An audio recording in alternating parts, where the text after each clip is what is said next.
Hello बच्चों, कैसे हैं आप। आज हम कक्षा 7 विषय संस्कृत रुचिरा भाग द्वितीय के तृतीय पाठ है स्वावलंबनम अर्थात आत्मनिर्भरता। संख्यावाची शब्दः तद एतद शब्दौ च। तो इस पाठ में देखिए संख्यावाची शब्द और तद और एतद शब्दों का प्रयोग किया गया है। तो आइए चलिए पाठ को देखते हैं। कृष्णमूर्ति श्रीकंठस्य मित्रे आस्थाम। कृष्णमूर्ति च यानी और श्रीकंठ मित्रे मित्र आस्थाम थे। श्रीकंठस्य पिता समृद्धः आसीत्। श्रीकंठस्य श्रीकंठ के पिता यानी पिता समृद्ध यानी कि धनवान आसीत् थे। तो श्रीकंठ के पिता धनवान थे।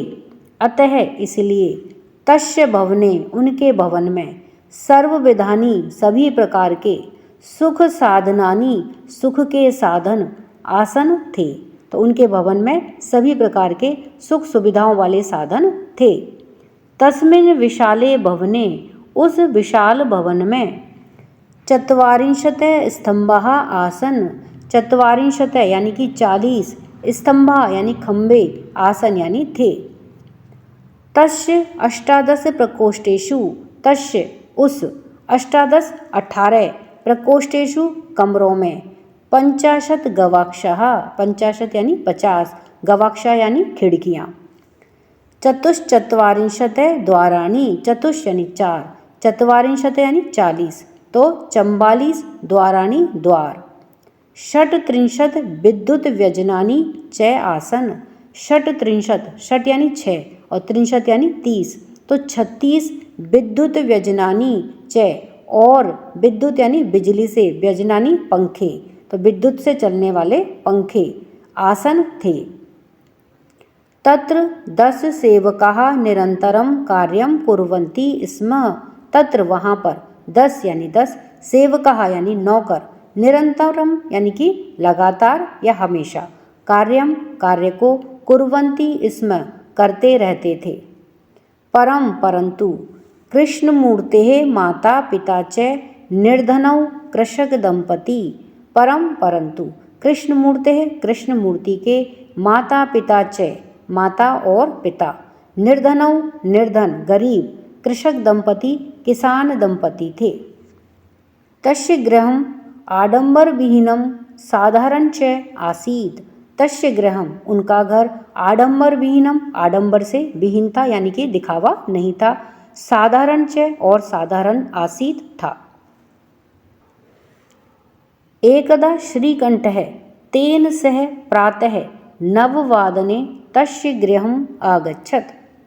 एकदा एक दिन श्रीकंठः श्रीकंठ तेन सह उसके साथ में प्रातः सुबह 9 यानी कि अभिवादन करने के लिए तस्य गृहम् आगच्छत् उसके घर आता है। तत्र कृष्णमूर्ति तस्य माता पिता च स्वशक्त्यां श्रीकंठस्य आतिथ्यम् अकुर्वन्।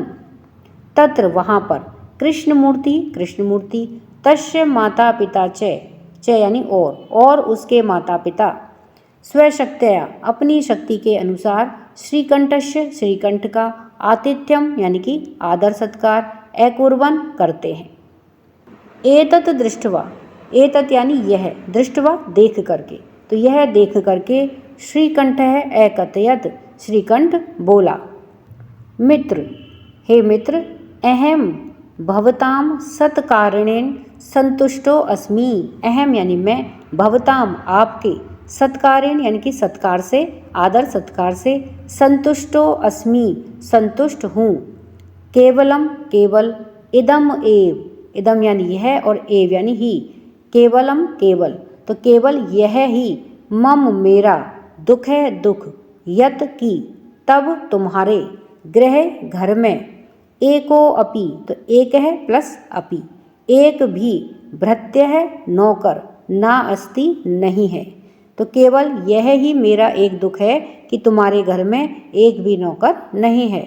मम मेरे सत्काराय सत्कार के लिए भवताम आपको बहु कष्टम बहुत अधिक कष्ट जातम हुआ है।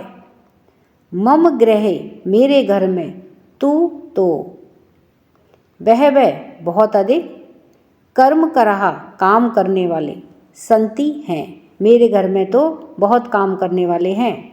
तदा कृष्णमूर्ति ही अवदद, तदा तब, कृष्णमूर्ति ही कृष्णमूर्ति अवदद बोला, मित्र हे मित्र, ममापि मम प्लस अपि मेरे भी, अष्टौ 8, कर्म करहा संति काम करने वाले हैं, तेच और वे हैं, दौ पादौ 2 पैर, दौ हस्तौ 2 हाथ, द्वे नेत्रे 2 नेत्र, द्वे श्रोत्रे इति और 2 कान हैं। एते ये सभी प्रतिक्षणम हर पल मम सहायकाः मेरे सहायक हैं। किंतु लेकिन तब तुम्हारे भृत्याः यानी कि नौकर, सदैव हमेशा ही, सर्वत्र सभी जगह पर, च और, उपस्थितः उपस्थित, भवितुम हो सकने में, न नहीं, शक्नुवन्ति समर्थ हैं। लेकिन तुम्हारे जो ये नौकर हैं वे हमेशा सभी जगह पर उपस्थित नहीं हो सकते हैं। त्वम तुम, तू तो, स्वकार्याय अपने कार्य के लिए, भृत्याधीन है, भृत्याधीन यानी कि नौकरों के अधीन हो। यदा यदा जब जब, ते वे सभी, अनुपस्थितः अनुपस्थित होंगे, तदा तदा तब तब, त्वम तुम, कष्टम अनुभवसी कष्टम कष्ट को, अनुभवसी अनुभव करोगे। स्वावलंबने तू सर्वदा सुखम एव, स्वावलंबने यानी कि आत्मनिर्भर होना, तू तो सर्वदा हमेशा ही, सुखम एव सुख ही है।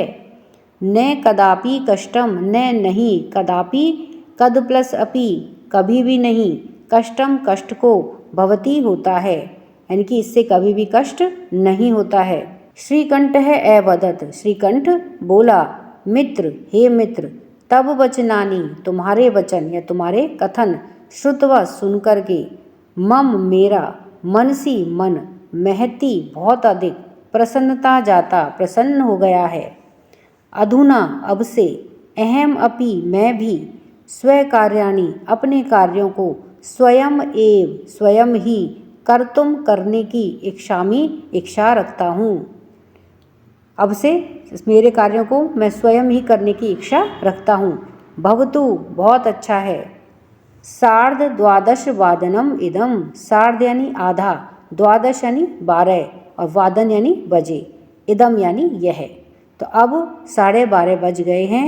सांप्रतम अब, गृहम चलामी अब घर को चलता हूँ। ये इस पाठ से संबंधित कठिन शब्दार्थ दिए गए हैं, तो इस पाठ को पढ़ने से पहले बच्चों आप ये कठिन शब्दार्थ देख सकते हैं।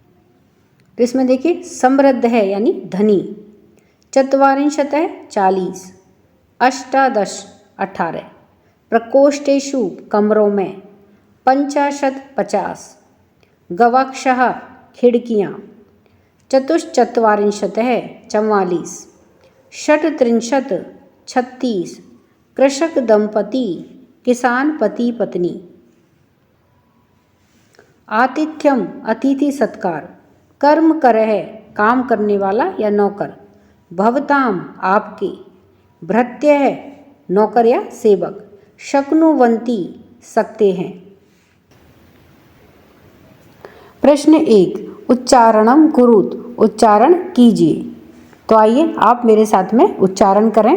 विंशति अर्थात 20, द्वाविंशति अर्थात 2 और जोड़ दो 20 के अंदर तो कितने हो गए, द्वाविंशति यानी 22, चतुर्विंशति यानी 24, पंचविंशति 25, अष्टाविंशति अर्थात 28, नवविंशति यानी 29, त्रिंशत् यानी कि 30, द्वात्रिंशत् यानी कि 32, त्रयस्त्रिंशत् यानी कि 33, चतुस्त्रिंशत् यानी कि 34, अष्टात्रिंशत् यानी कि 38, नवत्रिंशत् 39, चत्वारिंशत् यानी 40, द्विचत्वारिंशत् 42, त्रयश्चत्वारिंशत् यानी 43, चत्वारिंशत् 44, सप्तचत्वारिंशत् 47, पंचाशत् 50।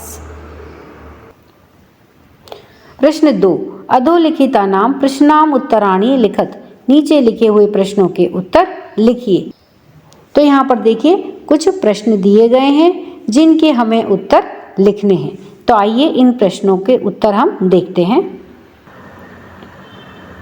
सबसे पहले है कस्य भवने सर्वविधानि सुख साधनानि आसन। किसके घर में सभी प्रकार के सुख साधन थे।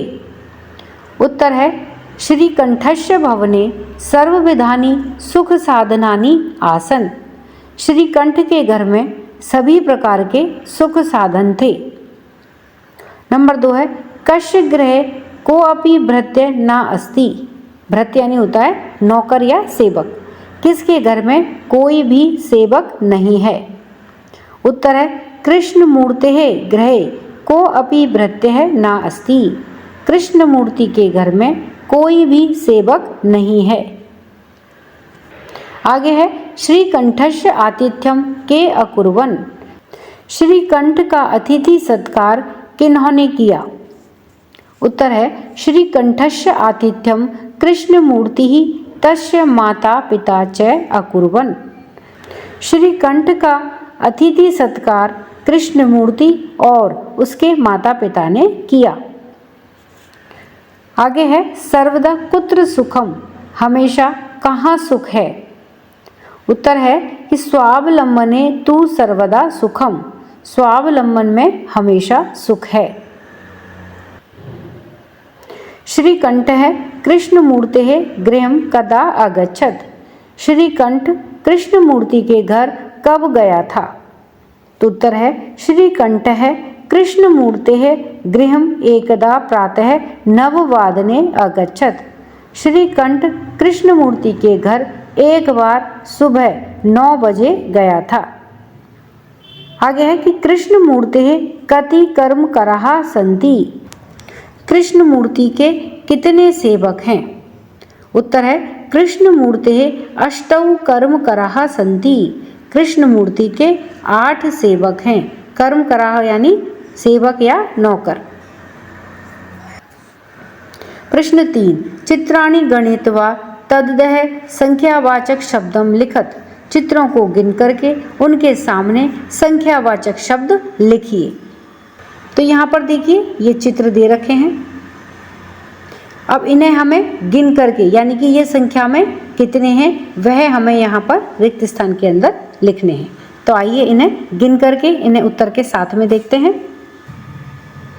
तो यहाँ पर देखिए यह घड़ों का चित्र दिया गया है और जब हम इन्हें गिनेंगे तो कितने हैं 18 अर्थात 18। और यहाँ पर देखिए आम के चित्र दे रखे हैं और जब हम इनको गिनेंगे तो कितने हैं 21 अर्थात 21। यहाँ पर देखिए यह बॉल का चित्र दे रखा है गेंद का। तो यह गिनने में कितनी है 15। तो क्या लिखेंगे 5-10। फिर है यह मोमबत्तियों का चित्र है और यह कितनी है गिनने पर 6-63 यानी कि 36। 63 और 60 यानी कि 6 तो कितने हो गए 36। फिर है ये कैंची हैं और ये कितने हैं गिनती में 24 अर्थात 24। फिर है यह पत्तियों का चित्र है और यह कितनी है गिनती करने पर 33 अर्थात 33। प्रश्न 4, मंजूषातः अंकानां कृते पदानि चिनुत। मंजूषा से अंकों के लिए पद चुनिए। यानी कि देखिए यह मंजूषा दी गई है और इसमें हमें यहाँ पर अंक दिए गए हैं। ये देखिए यहाँ पे ये अंक हैं और इन अंकों के लिए जो पद हैं या शब्द हैं वह इस मंजूषा के अंदर दिए गए हैं। तो इसमें से इस मंजूषा में से हमें इन पदों को इन अंकों के सामने लिखना है। तो आइए इसे उत्तर के साथ में देखते हैं। तो सबसे पहले क्या दे रखा था 28। तो 28 को मंजूषा में से लाएंगे तो 28 को कैसे लिखते हैं 28। ये देखिए 28। फिर है 63। 30 को क्या कहते हैं 63। तो ये देखिए ये लिख रहा मंजूषा के अंदर 63 30। फिर है 24 को क्या कहते हैं 24। तो चतुर्विंशति कहाँ है मंजूषा के अंदर, ये लिख रहा। फिर है 50, 50 को क्या कहते हैं, पंचाशत। पंचाशत कहाँ है, देखिए यह रहा मंजूषा के अंदर। फिर है 27, सप्तविंशति ही, 27 को क्या कहते हैं, सप्तविंशति ही, ये रहा सप्तविंशति। फिर है 31, 30 और 1, 31, तो क्या बोलेंगे इसको, 31, 31, यह रहा 31। फिर है चत्वारिंशत यानी कि 40, तो 40 को क्या कहेंगे, चत्वारिंशत, तो यह रहा इस पेटिका के अंदर चत्वारिंशत। प्रश्न 5, चित्रम दृष्ट्वा मंजूषातः पदानि च प्रयुज्य वाक्यानि रचयत। चित्र को देख करके और मंजूषा से पद प्रयुक्त करके वाक्यों की रचना कीजिए। तो देखिए यहाँ पर यह 3 चित्र हमें दिखाई दे रहे हैं, जिसमें एक किसान खेत को जोत रहा है, दूसरे में 2 किसान यहाँ पर खुदाई कर रहे हैं और यहाँ पर बहुत सारे किसान धरती में कुछ रोप रहे हैं। तो यह तो हो गया चित्र। अब यहाँ पर यह मंजूषा दी गई है, जिसमें से इन पदों को और चित्रों को आपस में हमें मेल करके फिर वाक्यों की रचना करनी है। तो आइए इसे उत्तर के साथ में देखते हैं कि इन चित्रों को और इस मंजूषा से पदों को मिला करके कैसे वाक्यों का निर्माण होगा। तो यहाँ पर देखिए कि यहाँ 3 तस्वीरें दी गई हैं।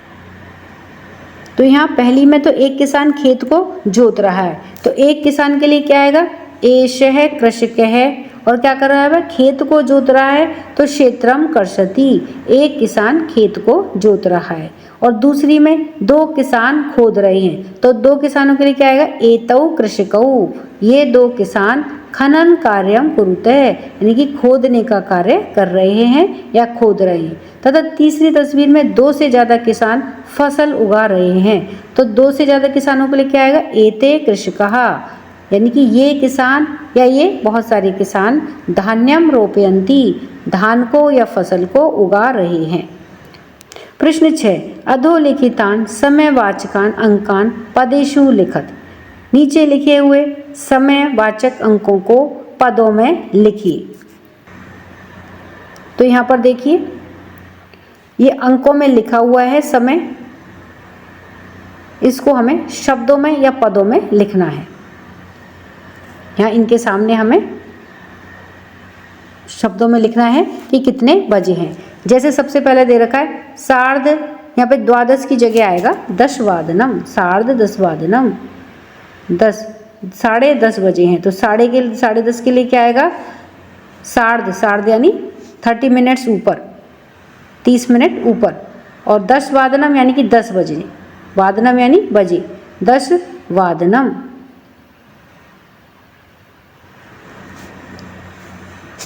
तो सार्ध 10 वादनम, यहाँ पर आप 12 की जगह 10 वादनम करें।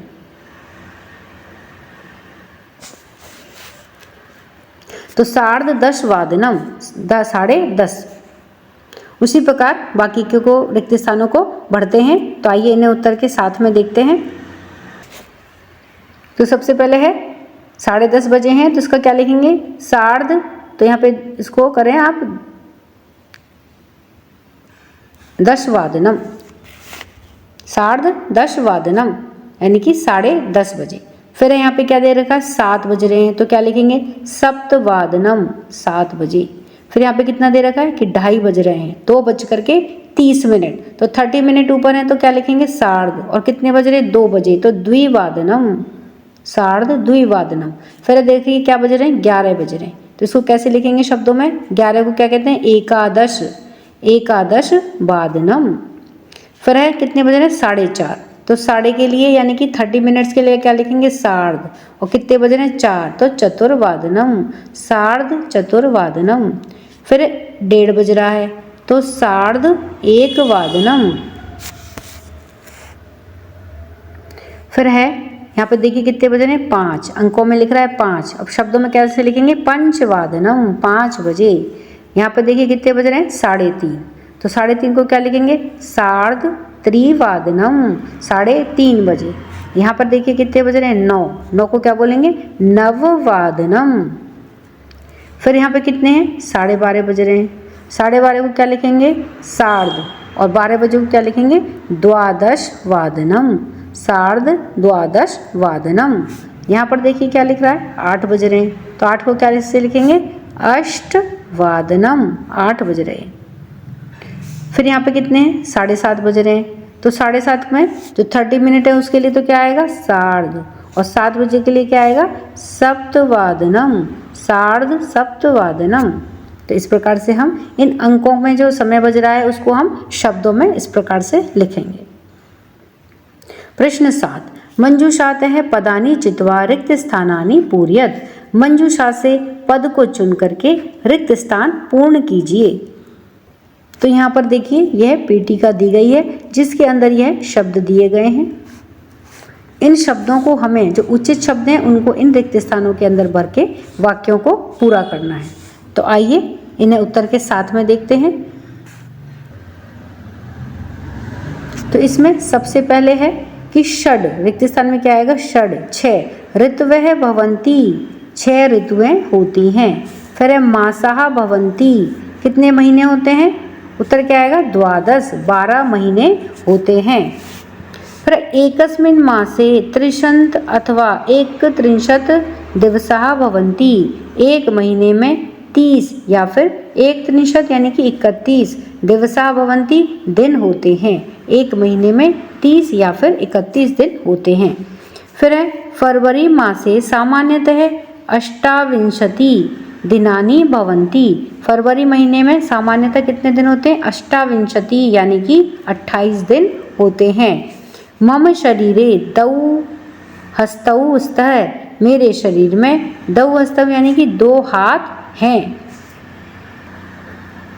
भारतीय वर्षानुसारम मासानाम ऋतूनाम च नामानि, भारतीय वर्ष के अनुसार मासों के और ऋतुओं के नाम निम्न प्रकार से हैं, जैसे चैत्र है, वैशाख है। तो चैत्र और वैशाख का जो महीना होता है वो क्या है? वसंत है, वसंत माना जाता है। फिर नंबर 3 पर है ज्येष्ठ है, आषाढ़ है, ये गर्मी के महीने होते हैं तो ग्रीष्म है। फिर है भाद्रपद है, श्रावण है, भाद्रपद है। 5वें नंबर पे कौन सा महीना है? श्रावण है, भाद्रपद है। तो ये कौन से महीने माने जाते हैं? वर्षा के महीने माने जाते हैं।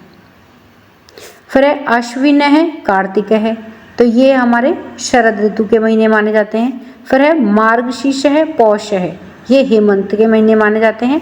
फिर है माघ है, फाल्गुन है, ये शिशिर महीने माने जाते हैं। तो इस प्रकार से महीने कितने हुए? 12 महीने हुए और इनके नाम दे रखे हैं, और 6 ऋतुएं इसमें दी गई हैं। तो 6 ऋतुओं में कौन सी हुई? बसंत है, ग्रीष्म है, वर्षा, शरद, हेमंत है और शिशिर है। और 12 महीने हो गए आपके, चैत्र है, वैशाख है, ज्येष्ठ है, आषाढ़ है, श्रावण है, भाद्रपद है, अश्विन है, कार्तिक है, मार्गशीर्ष है, पौष है, माघ है और फाल्गुन है। तो इस प्रकार से 12 महीने हो गए और 6 ऋतुएं हो गई। तो इस प्रकार से हमने इस पाठ के सभी अभ्यास कार्य को पूरा किया है। वीडियो पसंद आने पर वीडियो को लाइक करें, शेयर करें। चैनल पर नए हैं तो सब्सक्राइब करना ना भूलें। मिलते हैं नए वीडियो में। इसी के साथ धन्यवाद।